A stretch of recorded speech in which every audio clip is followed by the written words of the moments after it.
এই বঙ্গবন্ধুর ধরে লিখে হিঙ্গে পাকিস্তানিরা কারাগারে বন্দী হচ্ছে এগুলা।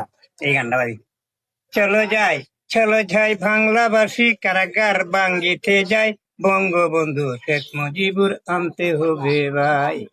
এসরে বাঙালির চেলি গিয়া যায় দলের দলে, এগিয়া যায় দলের দলে। রক্তের বদল রক্ত দিব তবু বাংলা ছাড়বো না, স্বাধীন রাষ্ট্র বলে আমরা করি ঘোষণা। ইন্দিরা গান্ধীর দয়া হলো, কামান বন্দুক সবাই দিল, কামান বন্দুক সবাই দিল। সাইরসুরে যুক্তি কইরা বাংলাদেশটা জ্বালাইলো, বঙ্গবন্ধু শেখ মুজিবুর আনতে হবে ভাই। চলো যাই বাংলাবাসী কারাগার ভাঙ্গিতে যাই, বঙ্গবন্ধু শেখ মুজিবুর আনতে হবে ভাই। জয় বাংলা। এসরে বাঙালির চেলি গিয়া যায় দলের দল, এসরে বাঙালির চেলি গিয়া যায় দলের দলে। রক্তের বদল রক্ত দিব তবু বাংলা ছাড়বো না, স্বাধীন রাষ্ট্র বলে আমরা করি ঘোষণা। জয় বাংলা। জয় বাংলা।